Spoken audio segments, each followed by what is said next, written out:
Year 2018 was a very exciting year for all Indian exchanges for more reasons than just one. Of course, 2018 also became the year when market regulator SEBI allowed Indian equity exchanges to trade into commodity derivatives, and that very decision also opened up various consolidation opportunities when it comes to the existing commodity exchanges. Now, with many more important issues, be it extension of trading hours in equity derivatives or deepening the corporate bond market or enhancing the framework for startup listing, 2019 promises to keep the excitement going. Hello and welcome, I am Yash Jain and we are here at the 10th ANME International Convention to speak to the managements of some of the most prominent exchanges in the country about all those issues and much more.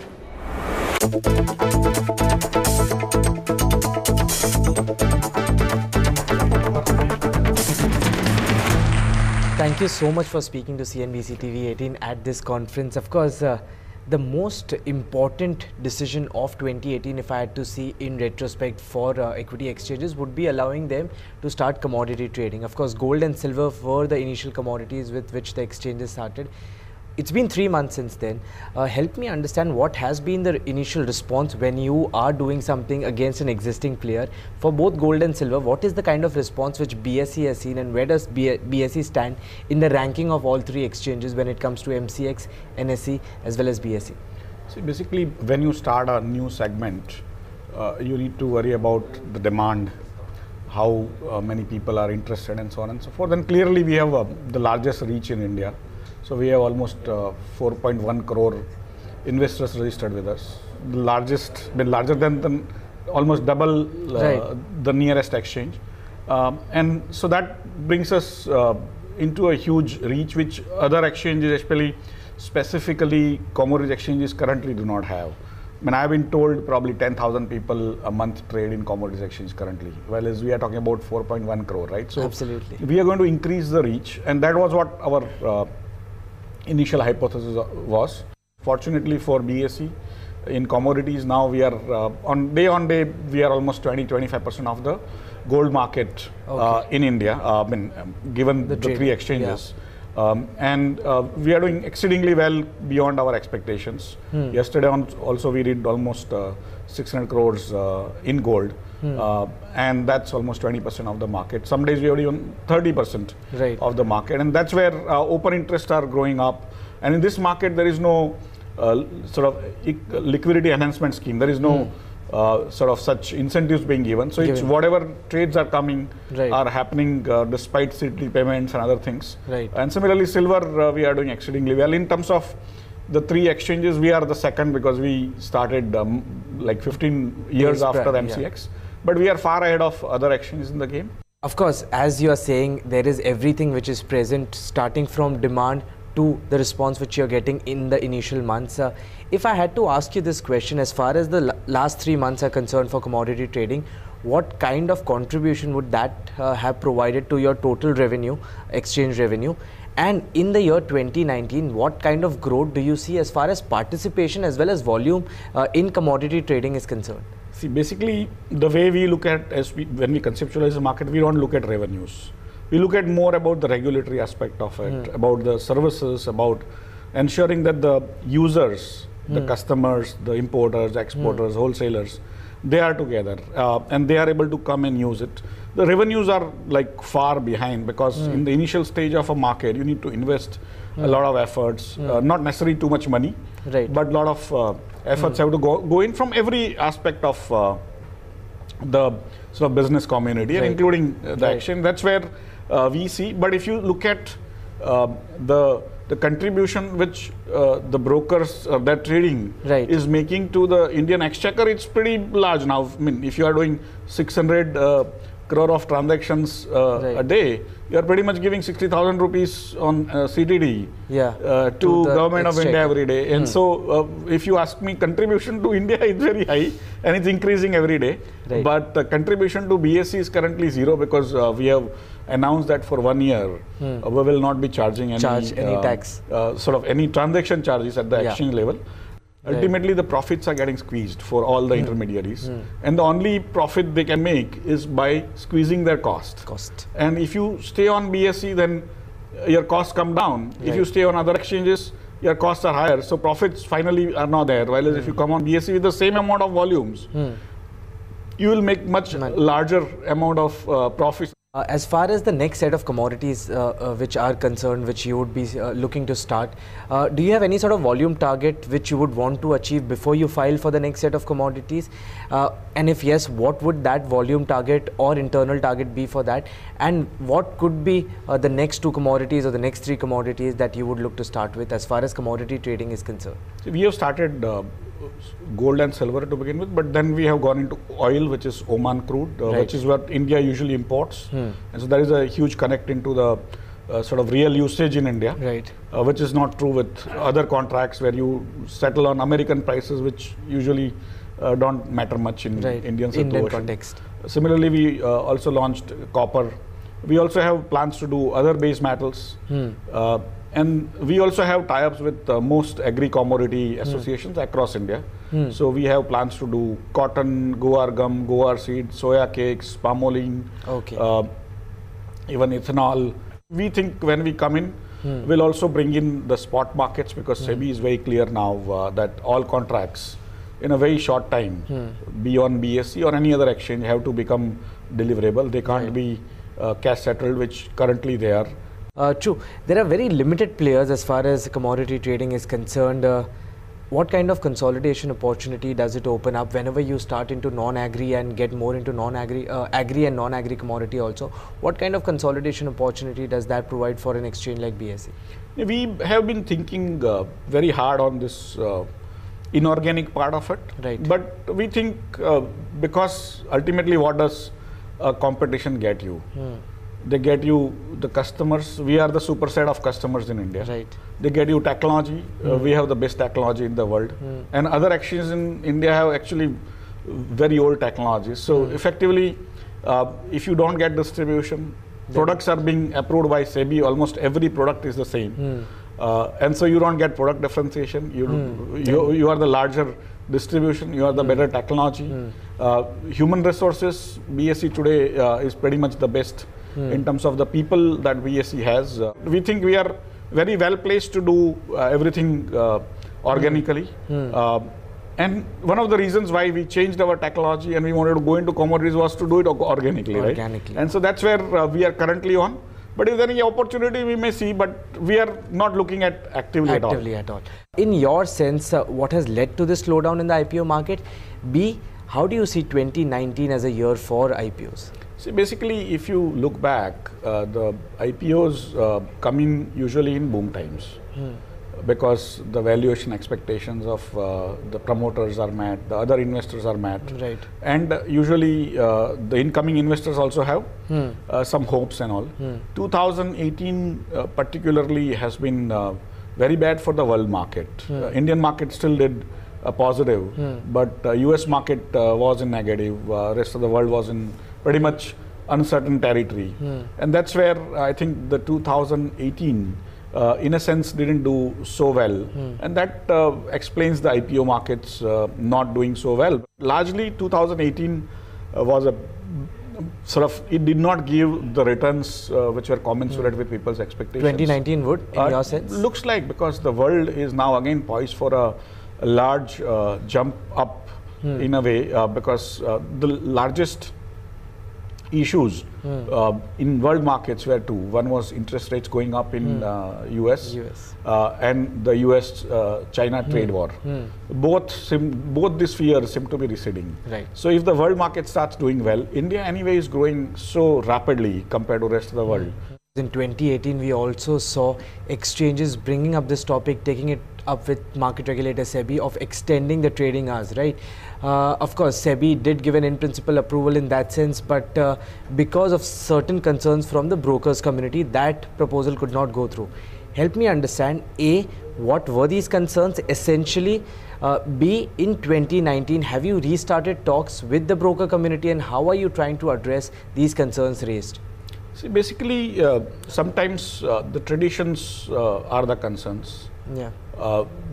And sometimes if people can see that we can show our sort of way of protesting It might be, the demands may be not that relevant, Right. but people want to assert their power. There are worries which are more personal, nothing to do with servicing investors and all, and nothing to do with cost benefit, because if there is an argument that the cost will increase if you extend longer hours, but then commodities are now part of the equities market. Most brokers are sort of offering commodities, and they are already running the market for 12 in the night, from morning 9 a.m. So effectively their cost is already now done. Right. You are not allowing them to do benefits. Have you restarted talks, and are you hopeful that the extended trading hours will come through in 2019? So basically this group, not the same group but different groups, have made arguments against and opposed screen-based trading. They've opposed depositories, they've opposed margining, clearing corporations, they've opposed derivatives. So every reform in Indian market has been opposed by some or other group, and when it is done, everyone starts thinking why it was not done earlier. And so for me, it is logical, it is in the interest of Indian investors that if Indian investors, if technology allows you to run 24 hours, why Indian investors should be deprived, but foreign investors who invest in India can trade in Singapore 24 hours, no problem. In US, they can trade on Indian indexes 24 hours, no problem. But only Indian investors have to be deprived, and how long?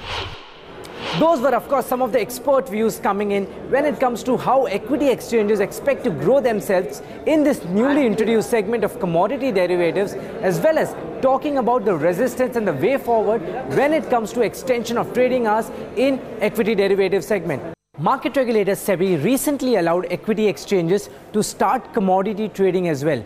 That move, on one hand, is expected to increase the competition amongst the existing commodity exchanges, but also provide an opportunity for consolidation. CNBC TV 18 spoke to MCX as well as NCDEX to understand these rapidly changing dynamics in the commodity exchange space. Thank you so much for speaking to CNBC TV 18 at this ANMI conference. Of course, to start with, the biggest highlight as far as 2018 is concerned, and that came for the equity exchanges when SEBI allowed them to start commodity trading and so on and so forth. As an incumbent MCX, what kind of competition have you seen in the first 3 months from them starting commodity trading? As well as in 2019, how aggressive do you expect the competition to go if, you know, the kind of scale that they have started on, if that continues? What is your expectation in terms of the competition? So I think we have consistently maintained that competition is something which brings the best out of everyone. Our own experience, and as you would know, that the previous quarter was the highest ever quarter in terms of turnover that we've had ever since the introduction of CTT. So we believe it sort of ties in with what we've been saying, that more exchanges means a larger pie for all of us to share. Our firm belief is that specific liquidity in contracts do not move, and therefore we are very, very confident that we will be able to maintain the liquidity that we have. We think the market will grow, and we think that's how all of us will benefit. Right. Speaking about the first 3 months as far as the trading has begun at NSE and BSE, have you seen any shift when it comes to your market share in commodity derivatives? And if the competition intensifies further, which is also sort of the word on the street right now, what is going to be the strategy as far as MCX is concerned in terms of differentiating itself when it comes to the products as well as the strategy from NSE and BSE? So I think what we have seen, like I said, again, ties into what has been a global experience, that liquidity generally does not move, even if there is some financial advantage sometimes. And I think it's A, because of the network effect, it's because of the fact that you have the liquidity and people feel more comfortable.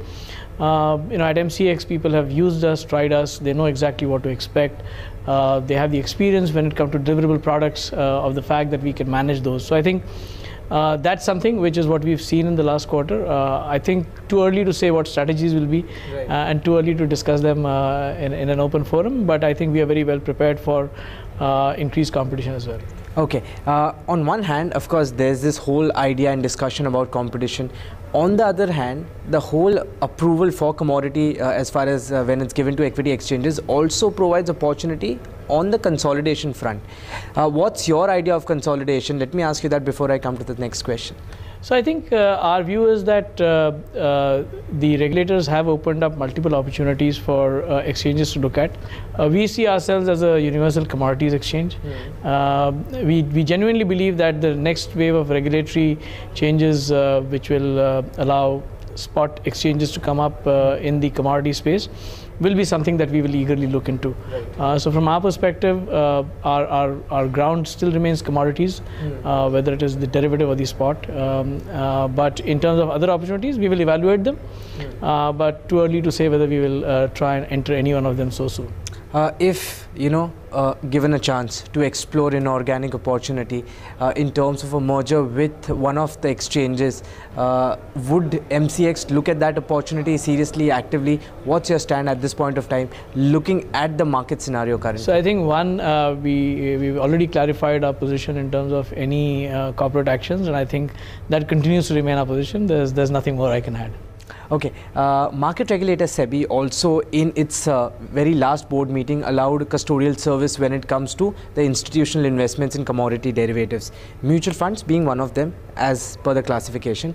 If mutual funds and other institutions start investing into commodity derivatives, how much of an incremental liquidity in your understanding would it add? How much of depth would it add when it comes to the commodity trading itself?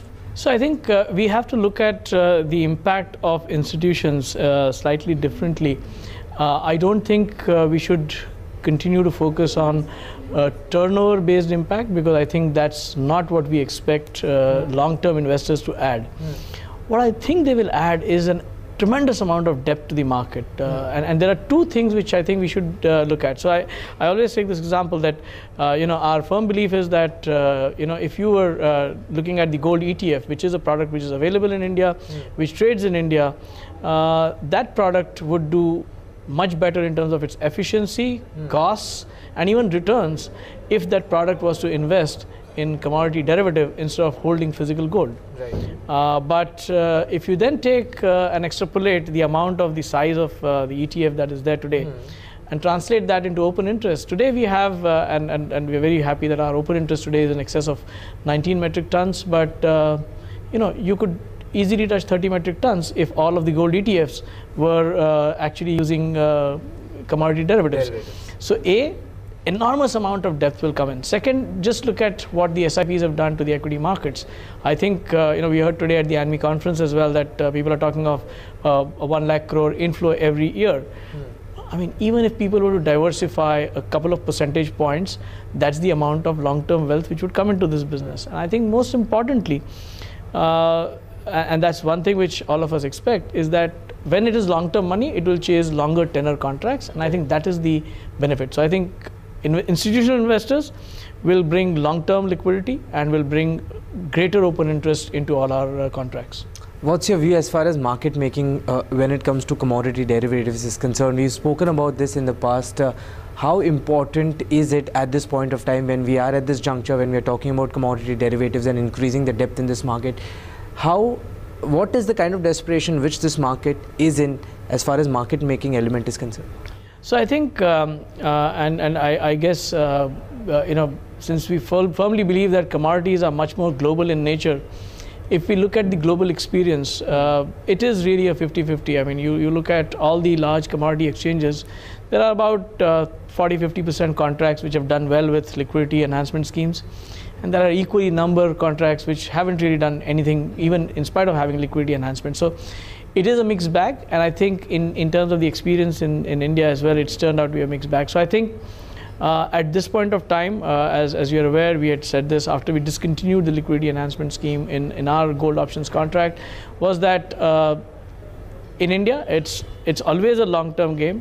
It's something where you need to work with the market, educate more people, educate investors, educate the hedgers, and get more and more people onto the platform.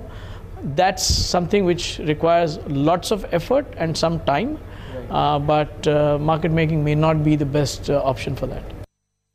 equity exchanges being allowed to start commodity trading. It's been 3 months since then. What is your understanding? Of course, they haven't gone into agri-commodities so far, but just an understanding and a foresight as far as that is concerned. What kind of competition would this bring? Would it be a very aggressive competition for existing incumbent players like yours? Right. I mean, first thing is that NCDEX has been in the commodities business for over 14 years. So that's a long track record. Right. And the other exchanges are just starting up. And our experience goes deep in the sense we understand commodities. We have handled deliveries across agricultural commodities, which are perishable products. So there's all the more difficult. Right. And we've handled about 100 lakh tons of delivery over the last 14 years. So there is a lot of, it's not just about trading and trading systems, it's about creating this ecosystem of warehousing and the trust in how the product is handled. And it's good that other exchanges are coming in because at a generic level, the commodity markets need possibly or have space for other players as well to come in with new products and build it, and that's always a welcome thing. Competition helps us also become sort of sharper, stronger, help the customer service go more to a higher level. Right. Now, of course, it's about 2 exchanges which have entered commodity trading, NSE and BSE. As these 2 exchanges spend more time on this turf, they scale up their commodity trading business. How rapidly would this lead to a transfer of market share when it comes to the incumbent players? What's your sense in terms of just the market dynamic when 2 new players, such big players in equity space, come into the commodity market? Yeah, actually, I mean, the nature of most of these derivative markets is there is a lot of stickiness. Liquidity doesn't shift very easily. We've also tried in the past to switch liquidity from the other exchange. It's just doesn't happen. We've had other strong exchanges being set up earlier, like ACE, which haven't made a dent and have had to close. So, and they came with strong parentage as well. So I think what instead of shifting of market share, I think what might happen is that they may focus on another set of products, or another set of underlying products, commodities, on which they build. So ICEX, for example, has worked on some of them, which we don't trade. So that's, I mean, if these large exchanges focus on those, I'm sure they will find some success. Yeah, absolutely. Competition is one aspect of the story. The second aspect, of course, is the point of consolidation. It's been 3 months and there's already a lot of speculation in terms of how consolidation would shape up in the commodity space between exchanges.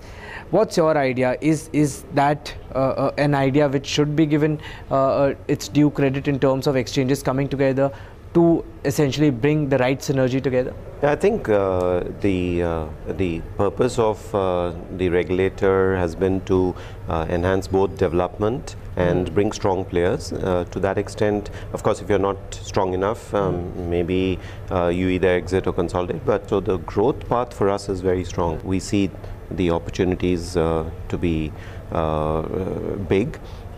As far as new products are concerned, certainly we're working on a few, but it takes time because you have to do all the research. You have to make sure that it is there is a significant trading interest. Which would some of these products be? So we could look at, for example, paddy as some of them. Some of the other pulses are also in the pipeline.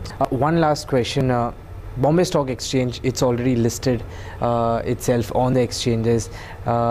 MCX is listed, NSE is in the process and trying, to get all the regulatory approvals. As far as NCDEX is concerned, what are your plans as far as listing yourself on exchanges is concerned? Yeah, we have no plans as of now. I think we've got the capital that we require for our near-term growth.